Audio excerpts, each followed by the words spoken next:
study about the historical perspective, because we could be very confused about history right now if we didn't look at it like we're going to today, to see that God has been moving throughout the ages, through the different eras. He's moving towards his goal of all nations coming to the throne and bringing him glory and honor.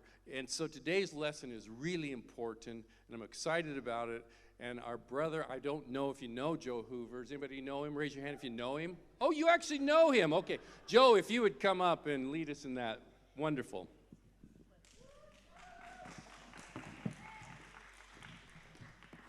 Wow. Yeah, you know him and you showed up anyway. That's amazing.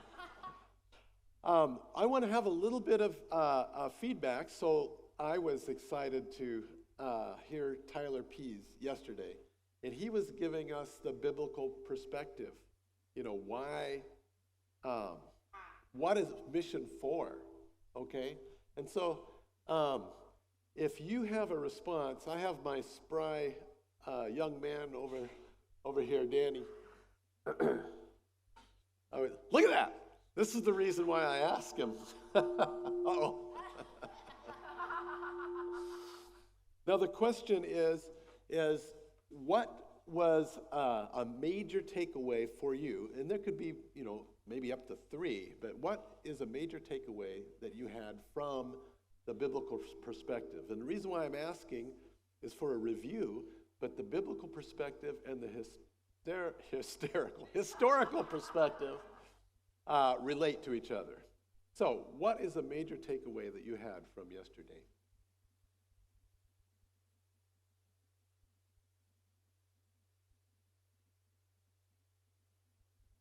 Move my mic up. Okay. Thanks.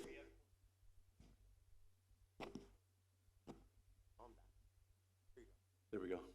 Is that better? Oh, good. Man, it sounded the same to me. Depends on your perspective, I guess.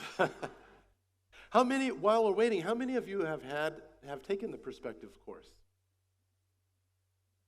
Good, okay. Thank you. Get a good...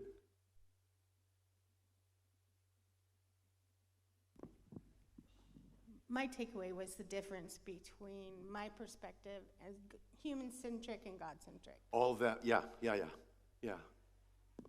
Human-centric perspective and God-centric, yeah. Oh, there's another one right there. And I'll just piggyback on my friend LaDonna to say that the need is about evangelism and disciple-making. We get confused with looking at people's needs. And so keeping it God-centric, because God is interested in all nations having being there. Oh, thank you. Yeah, good reminder. That was important. Not just about people's needs.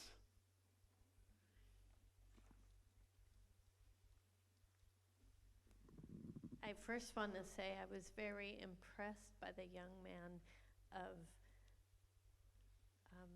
how motivated he is and how knowledgeable, and his presentation of how enthusiastic he was in presenting. But my takeaway was, you can't know what God's plan is if you're not meditating in his word and spending time with him. Then you're kind of in your own thoughts, your own path. Yeah, thank you for saying that. That just that ties in on Jake's message last night. The Haggah, the meditation on God's word. And when you say that, it seems like the perspectives course wouldn't even need to be there. It's always been in the Bible, God's passion for all the peoples, all the ethnic groups, from Genesis all the way through Revelation. But somehow, we didn't notice it in our Haggahing. And perspectives helps people to notice the obvious thing. Yeah. Anyone else? Okay. Oh. I was glad that he emphasized on what is your motivation. And looking at the long perspective, if your motivation is God's motivation, then you're on the right track. I remember when I first decided I wanted to go into ministry, my pastor sat down and asked me, "Why are you doing this? In his own way saying, what's your motivation? Let's see if we can course correct it if you're taking this step for the right reasons." Yeah. Good Yeah. foundation. Excellent foundation. Thank you. Thank you. What's your motivation? The word I'm hearing when I talk about motivation is the answer is God's glory.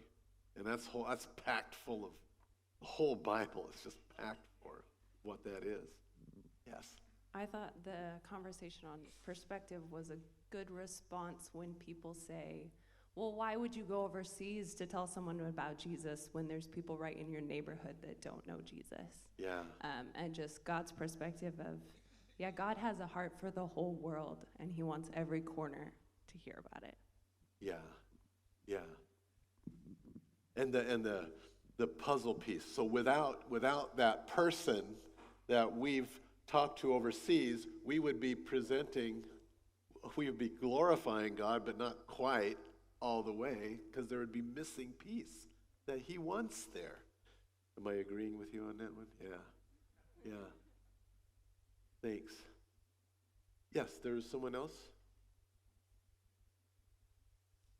Nope? Okay. All right. Did you see someone? I thought I did, but, Okay. All right, well, then we'll just give it to no, Corey. no, it's okay. They need to, it's all right. It's their responsibility. Yeah. So. Were you here yesterday? Was I here yesterday? Yeah. Okay. I thought it was wonderful. Yeah. Okay. What now?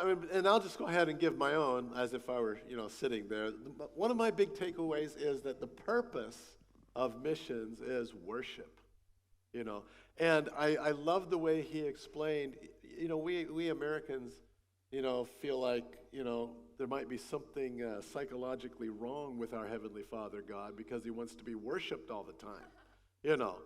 And that's because we're probably thinking that he's kind of like us, and we want to be honored and worshipped all the time. But when we realize, when we understand from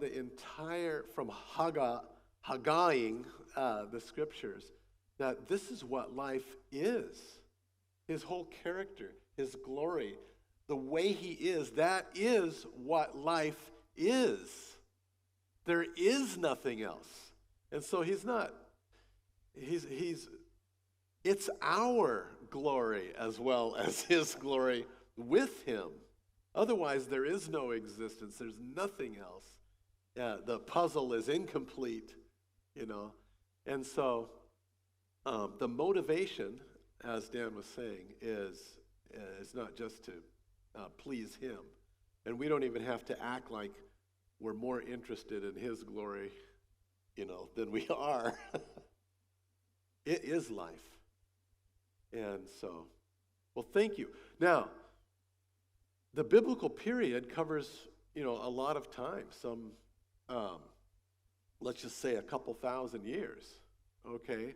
But then, in this next perspective, the historical perspective, what's happening?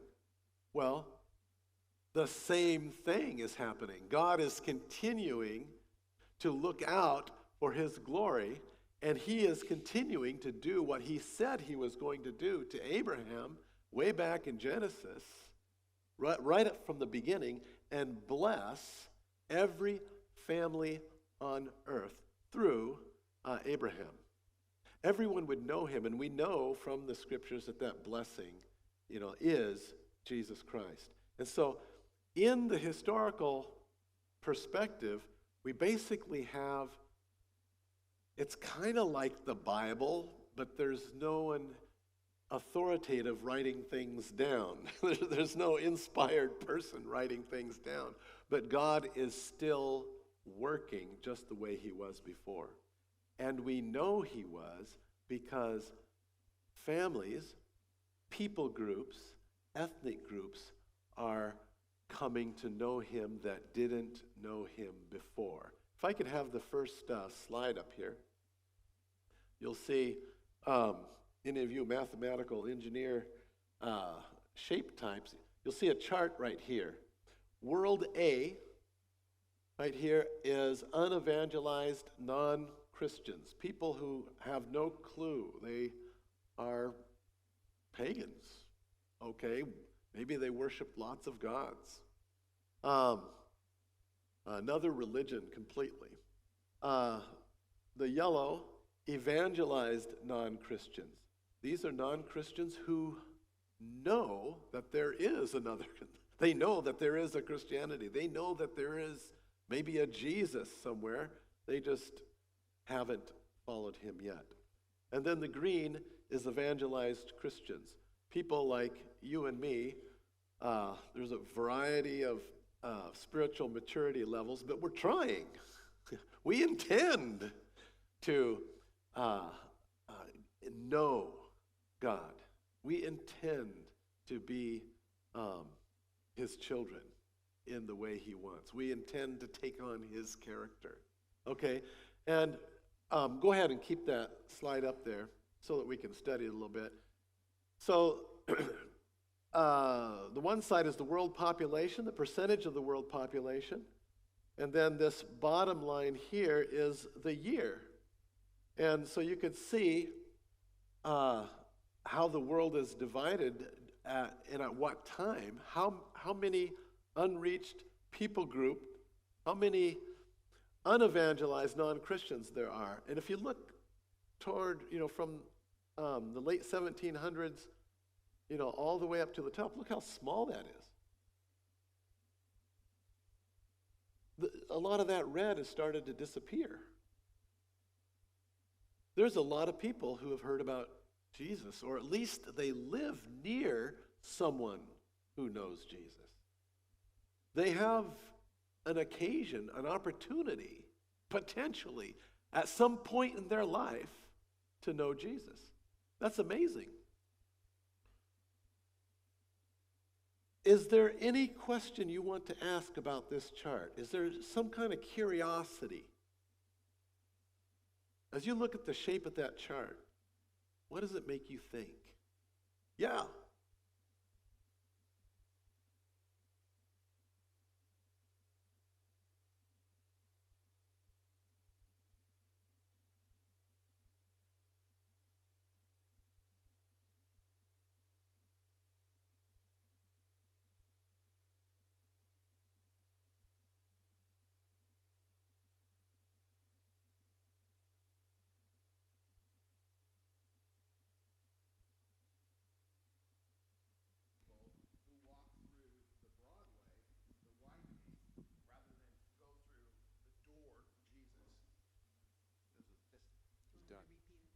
He's done. Okay. Now the mic. Not as spry as I had hoped. Thank you. Good. Yeah.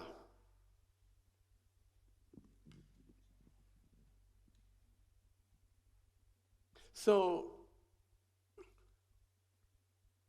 what do you think happened at about, let's just say, the late 1700s that made the lines change dramatically in the past 300-400 years? What's that? The missionary movement. My brother Monty, I like it that you're here, Monty. The modern missionary movement. So, now, there have been times in Christian history in the past when Christians, for some reason, dedicated Christians, decided to kill people in order to win back Jerusalem. Not a very good reading of the Bible, okay? But for some reason, people, Christian leaders thought that that was a good idea. So from the close of the biblical period to now, we haven't always been obeying in the best way. And I'm saying the church in a broad broad way. And yet, there has been an increase in people groups, ethnic groups, steadily coming to know and coming to follow Jesus, if you follow those green lines. Even though there hasn't been perfect obedience, God is sovereign. He's going to make sure his will is done. It could be done the easy way, or it can be done the hard way. But his will is going to be done. But you say the modern missionary movement in the late 1700s came about. And here's my response to you. What would happen in the world when we actually do meditate on God's will in the Bible and actually on purpose and deliberately begin to act in the spirit of his character and climb on to his purposes and agree and follow him? Well, that made a huge difference in the people who at least have a Christian available to them in the world. And look at the good news up there. It's really, there are about 7,000 ethnic groups left that are in the red positions that do not know nothing else. So we are on, this is such good news, we are on like the downhill side, okay? There are some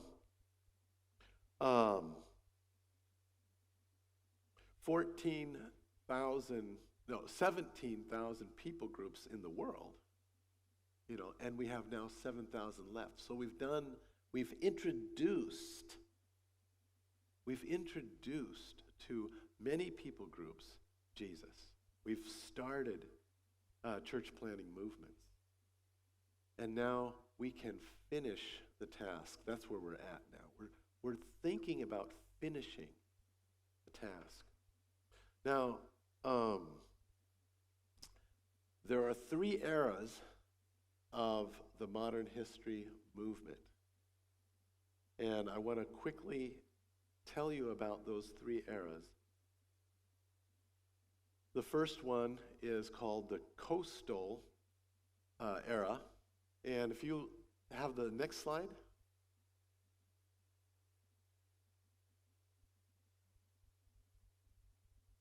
The one after the chart.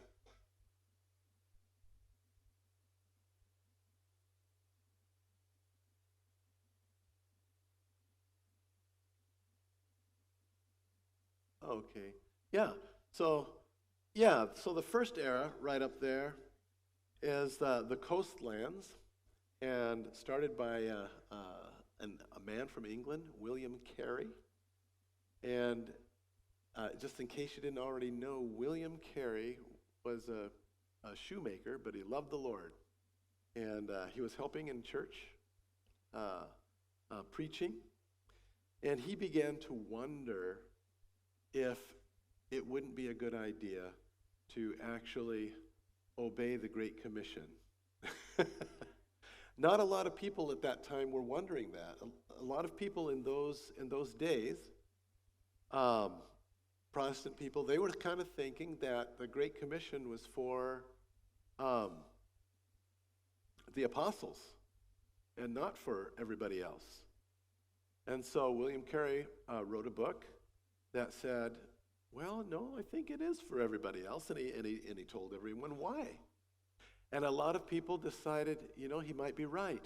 And William Carey came up with this idea that maybe we could just get together and figure out, use means, like just be regular human beings and figure out how we're going to send someone to another place. How is that person going to live over there? Where do we need to send people? We can get together and cooperate. And so the whole idea of mission societies was what caught on for the first time among Protestants. Catholic the Catholics had been doing this for 200 years, going and sending people all over the world. And the Protestants were doing something else during that 200 years. But William Carey was the first one that said, hey, we need to actually get serious about this. And a lot of people agreed. So that first era was what we're going to call kingdom mission, because he preached the gospel, he translated the Bible, but he also did research in botany, for example. He started university, was responsible for starting, opening up a printing shop and literature distribution, teaching literacy. So there were all kinds of other things that he did to help society, just because it's the kind of things that Christians do in society. And so we're going to call that kingdom ministry, because that's the kingdom of God. Whenever there's a human problem, in the name of Jesus, someone in the kingdom says, hey, we're going to figure out together what we're going to do to help this problem. Okay? And the primary sending region was, this is a European thing. So William Carey was from England, and so England and the rest of Europe, that's where the people were being sent. Second era. So this other guy, so in the second era, by this time, there was probably Christians and churches planted on the coastlands of many nations in the world. And what happened is people were kind of thinking of nations as, the political nations, and they're saying, hey, maybe we don't really need so many missionaries anymore, because we have a church in every political nation. So we might just almost be done with the Great Commission. But then Hudson Taylor, who was in China, and he was thinking, yeah, but we're just here having a good time surfing on the coast and with our little church here, but there are millions of people inland where it's kind of dangerous on some continents, where maybe a good self-respecting European Englishman doesn't want to go, because those people are scary inland. But Hudson Taylor said, I think God probably loves them too. Jesus seeks and saves that which is lost, and no one is going over inland to help them, because it's said to be too dangerous.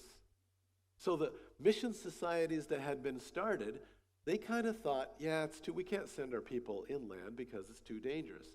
Not William Carey, but Hudson Taylor, he said, no, I don't think that's right.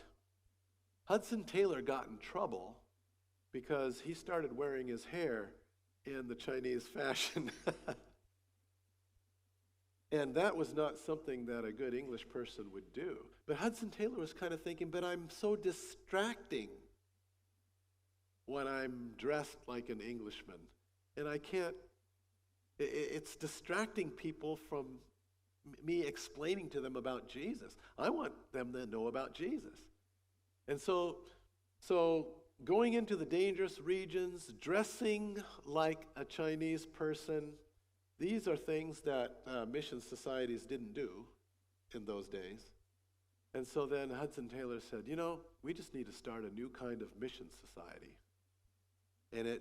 And other people agreed. We're going to start a mission society, the kind that goes into dangerous regions, and it's okay to dress like the people. Okay? And so the second era is the inland missions. And so a lot of mission organizations, African Inland Mission, Beyond Regions Mission, and so a lot of those mission societies that came about at that time came about because of the concern to reach more people that were out of reach from the gospel. And then finally, the primary sending region for those was American, from the United States. A lot of mission organizations from the United States started with that purpose. You'll notice, though, during that time, there was a loss of kingdom mission. In that time, a number of missionaries believed that it wasn't our calling, so to speak, to start hospitals or to develop science or to do some of those other works. The only works they did at that time were what we would call religious church planting type works. And so that was a characteristic of that era. The third era and the final era is the one that we're in. And this era is unreached peoples. Oh, and by the way, the previous two eras are geographically centered, right? People are thinking about where people are on the globe. This final era is a little bit different. We're talking about unreached people. They could be anywhere. There are unreached people in Oregon. People who are, their culture, their ethnic group, they are not likely to hear the gospel because of their situation. Maybe they're refugees in Portland or Salem. And without a...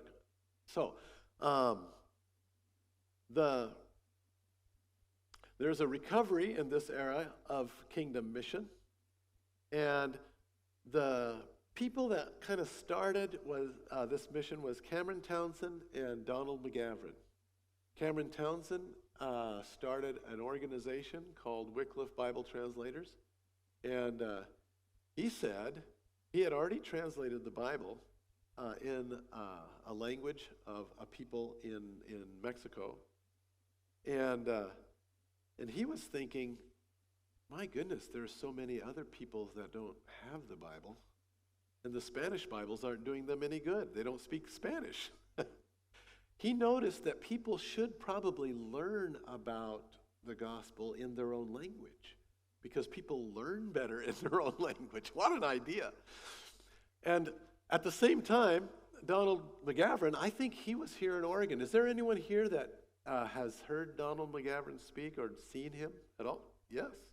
So he's an actual man. These people are actually people. And some of them are even Oregon people, or at least for a while.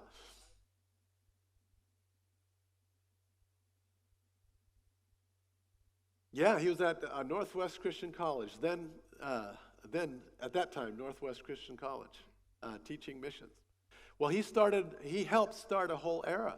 He was in India, and he grew up as a missionary kid in India, and there were so many different peoples, different social levels of peoples in India, and he realized that even though there are Christians here, certain kinds of people in India just didn't talk to certain other kinds of people in India.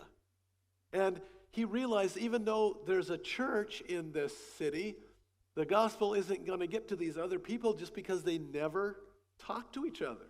They never have natural social intercourse.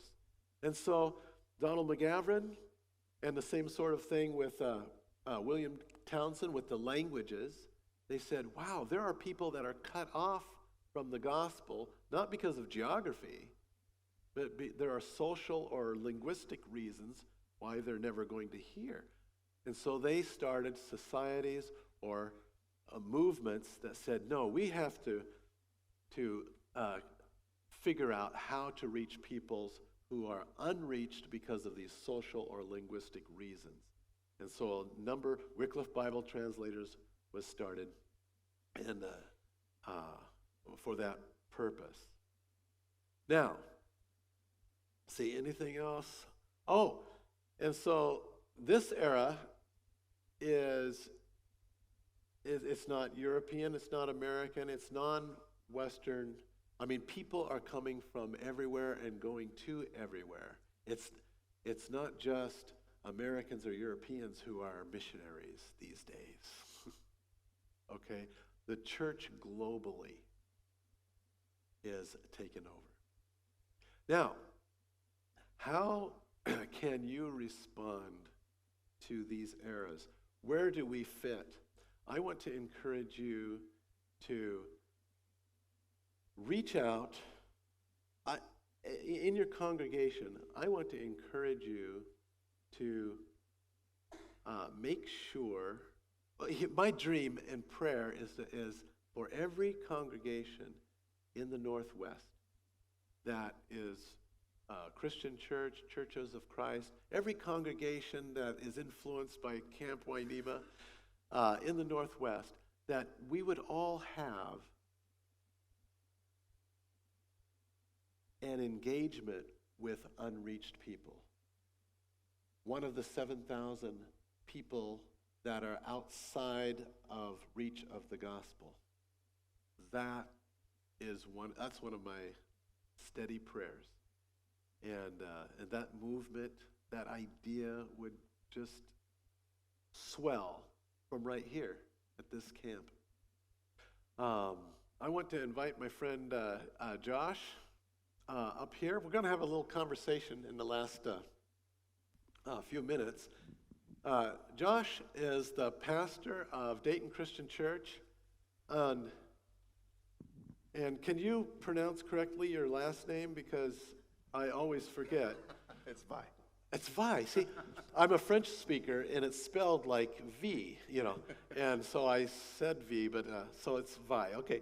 And so Josh is the pastor at Dayton Christian Church, and they have experienced what I've been praying for all congregations in the Northwest. And I just want us to have a conversation about that in front of them. Great. So go ahead. Well, thank you, Joe, for inviting me to join you. Thank you all for being here. So I am Josh Vi. I am the pastor at Dayton Christian Church. My wife, Sarah, is here with me, and of course, I get to serve alongside the most amazing people. Sharon Hawley is our missions leader. I did everything I could to get her up here as well, and she declined, so I said, I'll just embarrass you when I get up there. And then back in the back there is Patricia Naglak, who's moved away from the area, but this is always home. She always comes to Week of Missions, and I have been serving at Dayton since November 2020, so I came in the dark ages. And one of the most incredible things coming to this church is Week of Missions going on here, Wainema, which I did not grow up being a part of, but many friends in our network of churches coming here and spending time at Wainema, and that great tradition. And so getting to be a part of it through Dayton and a network and partner church here, but with Wainema. But we had some people, Patricia, Sharon, Kay Shelburne, others who had come to Week of Missions, heard the theme that conference, which was on unchurched people groups, unreached people groups. And they're texting me. They're texting me and saying, you need to understand what's going on in the world. This is incredible. And I'm going to tell you, I get very excited when church members bother me and text me and talk about evangelism. Isn't that the get greatest excited about thing? that. Like I get pretty excited about that because that's kind of what I'm trying to provoke every Sunday. Yeah, I hope you guys are getting ideas now. And lots of pastors are receiving texts, right now. Okay. Good. So if you have not bothered your pastor, if he's not here, if you've not bothered your pastor about the exciting things that you're learning here and seeing here, you should be doing that. You should be texting him and getting in contact. But it really just started with prayer, and our missions team and we were just praying about an opportunity to bring on board some kind of effort in that. And then eventually we reached out to Joe and just asked him the question, like, okay, how do we actually do this? Because praying about this, we could pray about this till Jesus comes back and nothing actually gets done. Like, we want to do something concrete. And so Joe put us in touch with Zach and Candace Lewis, who their heart's desire was to go with their two boys, Ezra and Jude, to an area that I actually am not allowed to say out loud in public because it's so dangerous. And every single transmission we get in email, at the very top is the reminder, do not tell people where we are specifically, but we are allowed to say that they're in the Nile, Africa region, which doesn't really probably help us pinpoint because that's huge. Yeah. But They're unreached. They're unreached. But to give you an idea of just the scope of unreached people, in the area they're at, there's about 2.2 million displaced people.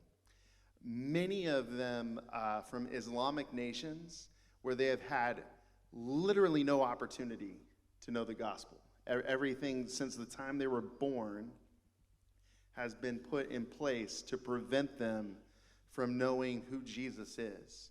And so now, due to just strifes and war and poverty and famine in their nations where they've been displaced, this is the first opportunity they've had living where they are to hear who Jesus is. And it's incredible because Zach and Candace, their heart's calling is to go to these dangerous areas. And this is how dangerous it was just about a month and a half, 2 months ago. Their entire team had to evacuate the area for safety, which honestly, if that happened to me, I'd be like, awesome, I've served, like, it's time to go suffer for Jesus in Hawaii, right? Like, and yet just this past email update, they were excited because they were back home. And Zach was excited because he had an opportunity for the first time to sit down for coffee with 2 business owners there. And so it really has been an incredible journey, and we're really excited to be a part of it at Dayton. Yeah. I'm happy because, so here in Dayton, Oregon, you and there are other people who now know details and are praying for people that you previously hadn't even heard of. And that's the passion of God. You are practicing loving people that you hadn't even heard of. And someday, someday you and those people are going to give glory in your way, and you'll have your own stories together. And so, thank you, Josh. The thing that Joe and I were talking about some months ago that I just wanted to make sure that I had the opportunity to share is I just really want to encourage our churches here, especially in Oregon, to say yes, or at least to start with prayer, praying about saying yes. It's a huge commitment to bring on a new mission effort in our churches. It's a commitment financially.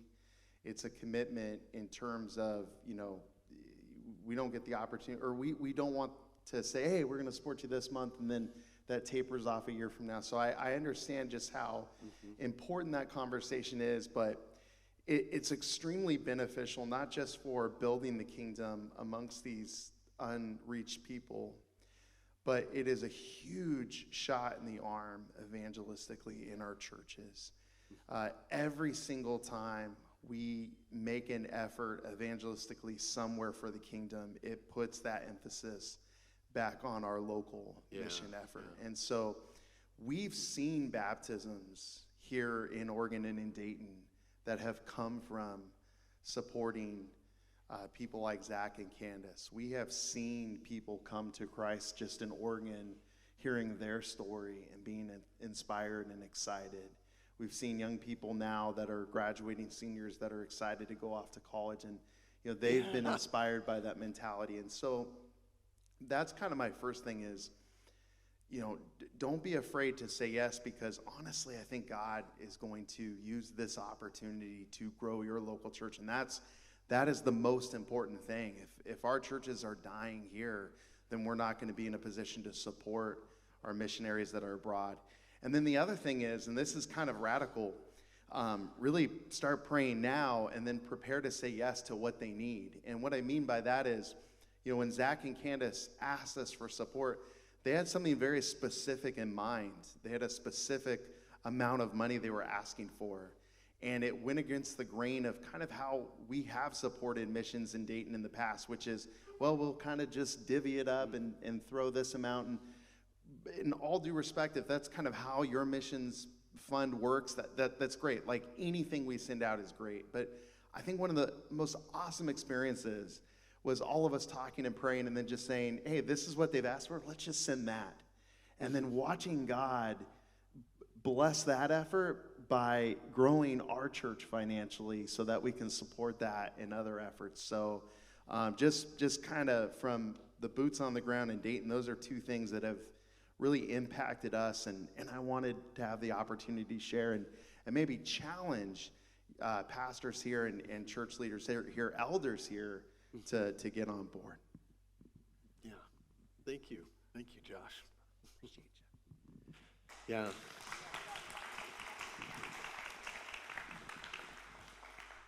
Okay, those are the three eras. We are in the third one. The third era is not done yet, and we're working on those 7,000s.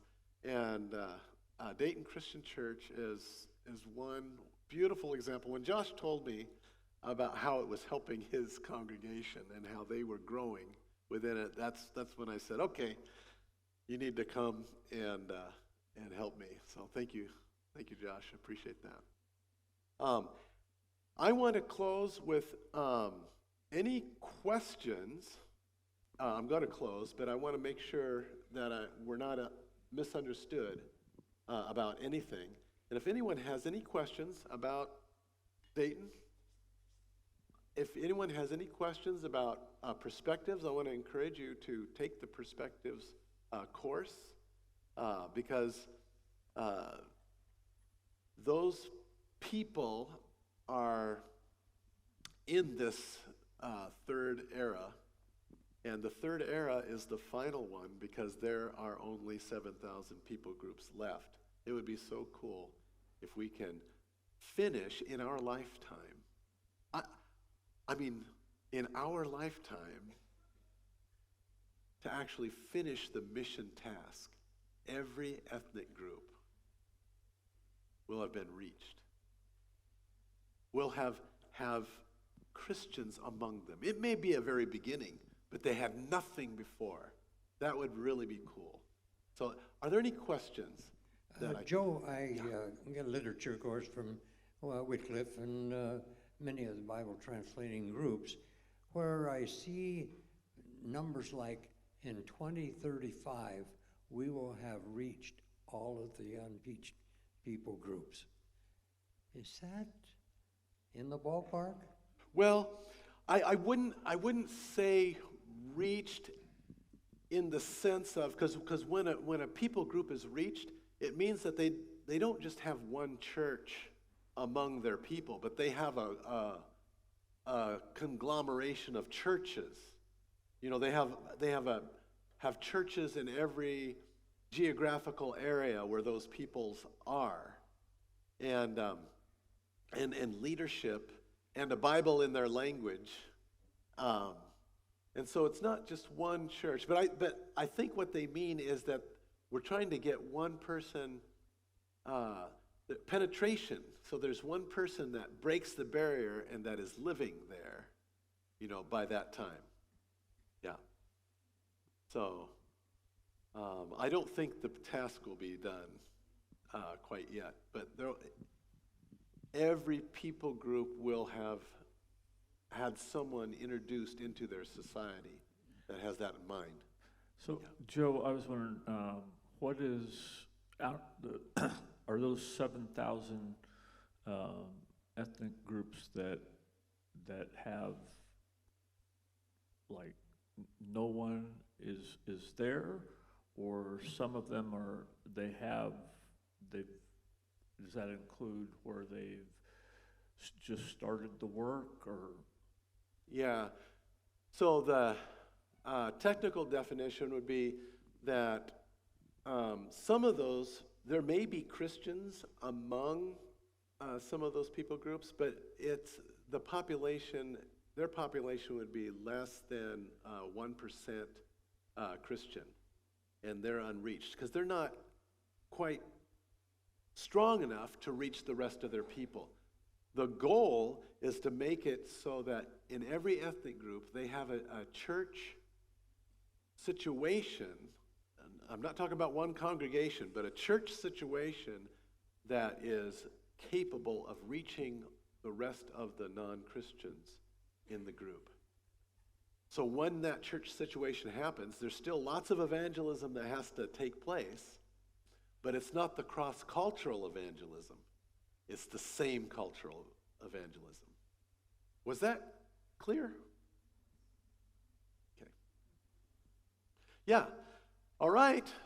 You have probably 10 minutes for a break. Yeah. So thank you for your attention. And enjoy your break.